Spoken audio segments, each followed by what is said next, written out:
देखिए, एक पॉलिसी पहले बनी हुई है सुरक्षित स्कूल वाहन पॉलिसी, और इसको राज्य स्तर के ऊपर भी एक कमेटी बनी है, डिस्ट्रिक्ट लेवल पे भी और सब डिवीज़न लेवल पे भी। हमने एक तो रिकॉर्ड मंगाया कि किस किस डिस्ट्रिक्ट की कितनी कितनी मीटिंग्स हुई हैं, नहीं हुई हैं तो आगे से ये रेगुलर एक टाइम फ्रेम बनेगा इन मीटिंग्स के होने का। और स्टेट की पॉलिसी, स्टेट की तो मीटिंग शायद अगले हफ्ते ही हमारे जो पीएस हैं उनकी चेयरमैनशिप में हो जाएगी। और कुछ सुझाव भी मैंने अधिकारियों को दिए हैं। माननीय सुप्रीम कोर्ट का जो गाइडलाइन थी सीसीटीवी कैमरा की, स्पीड गवर्नर को लेके, वो सारे तो इम्प्लीमेंट हो ही हों।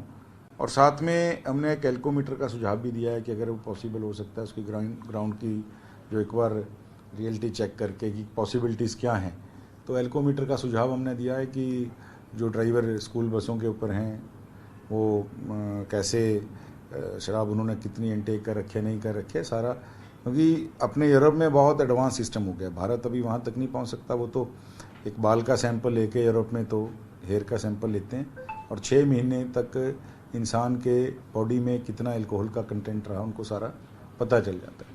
लेकिन हम ये कोशिश करेंगे कि जो जिस तरह की दुर्घटना कल हुई है और उसका मुख्य कारण ड्राइवर का शराब पीना जो है सामने आ रहा है, और इसी वजह से उसने ओवर स्पीड में गाड़ी चलाई, और कम से कम ये हादसे शराब पीने की वजह से ना हो आगे से। इस तरह की जो कल एक सारा इतना भयानक हादसा हुआ है, अपने बेशकीमती जाने अपने बच्चों की खो दी, उन जो पेरेंट्स के दुख को मैं समझ सकता हूँ।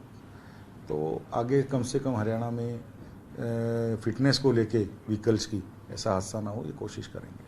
तो जो सर आप कह रहे हैं कि हम कोशिश करेंगे एल्कोमीटर हो, तो क्या रोजाना जांच होगी सुबह या? जी, वो बस के अंदर एक मैंडेटरी हम कोशिश करें, जैसे मैंने कहा कि अभी हम इसकी जो है ग्राउंड पॉसिबिलिटीज़ को चेक कर रहे हैं, तो होगी तो रोजाना ही होगी, वरना उसका कभी ऐसा तो कुछ नहीं।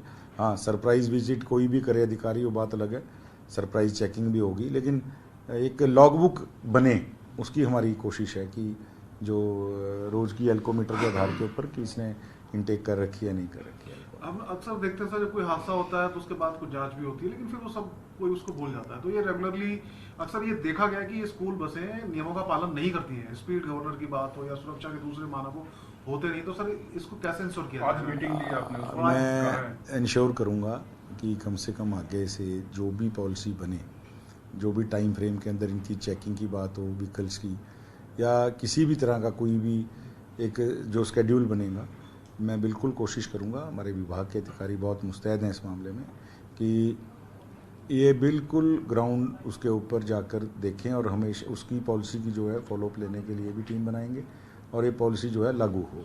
एक जो सर जो पर्टिकुलर स्कूल है जिसकी घटना हुई, जीएल पब्लिक स्कूल, उसमें कह रहे हैं कि जितनी बसें थी किसी के पास फिटनेस सर्टिफिकेट था ही नहीं वैलिड। ये कुछ जांच? देखिए, इस बस का तो मुझे पता चला है कि चालान किया था और लेकिन उसकी फिटनेस सर्टिफिकेट नहीं था, इसीलिए हमने कल आपके ध्यान हो तो अधिकारी को एक को सस्पेंड भी किया है और आगे की उनकी बसों की जांच भी करवाएंगे। और उनकी नहीं, मैंने तो पूरे हरियाणा के स्कूलों की जो बसों के आदेश दिए हैं, कल माननीय मुख्यमंत्री जी से बात हुई थी, उनसे बात करने के बाद हमने आदेश भी दिए हैं कि 20 तारीख से एक यूनिवर्सल चेकिंग ड्राइव जो है पूरे हरियाणा में स्कूल के व्हीकल्स के लिए हम करेंगे। और मुझे लगता है कि अभी 8-10 दिन का समय भी है, कोई थोड़ी बहुत अगर दिक्कत रहती भी है व्हीकल्स में, वो स्कूल वाले अपने दूर करवा लेंगे, तो 20 अप्रैल से रेगुलर चेकिंग शुरू हो जाएगी। सर, जिस तरीके से आपके विभाग का जिक्र करें तो आपने जो है उसके ऊपर सख्त एक्शन लेते हुए एक निजी सचिव को जो है वो सस्पेंड भी किया है, लेकिन शिक्षा विभाग का यदि हम जिक्र करें, जिस डीईओ की रिस्पॉन्सिबिलिटी बनती थी गैजेटेड हॉलीडे के अंदर स्कूल बंद रखवाना, उसको जो है वो एक कमेटी के अंदर मेंबर बनाया गया। किस तरीके से देखते हैं सरकार के इस फैसले को?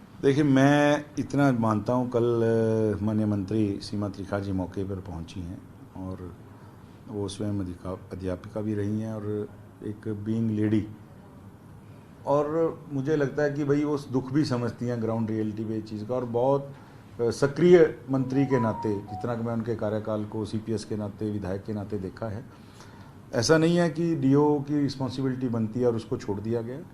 इसके सारे पहलुओं की जांच करने के लिए कमेटीज़ बनी है। मैंने जिस तरह अपने विभाग की एक कमेटी बनाई है, स्कूल शिक्षा विभाग ने भी एक कमेटी बनाई है, और निश्चित रूप से जो भी इसमें दोषी पाया जाएगा वो कोई बचेगा नहीं। स्कूल का ओनर हो, कोई अधिकारी हो, ड्राइवर हो, किसी तरह की जिसकी संलिप्तता पाई जाएगी, वो सब के सब दोषी जो हैं वो छूटेंगे नहीं। लेकिन सर जो स्कूल शिक्षा विभाग की तरफ से कमेटी बनाई गई है, उस कमेटी के अंदर ही डीईओ को इंक्लूड किया गया है, जिसकी जांच की जानी चाहिए, उसी अधिकारी को जांच कमेटी के अंदर जो है वो बिठाया गया। देखिए, अगर ऐसा कुछ हुआ है, देखिए वो उच्च अधिकारी या उस विभाग के मिनिस्टर ही बता सकते हैं।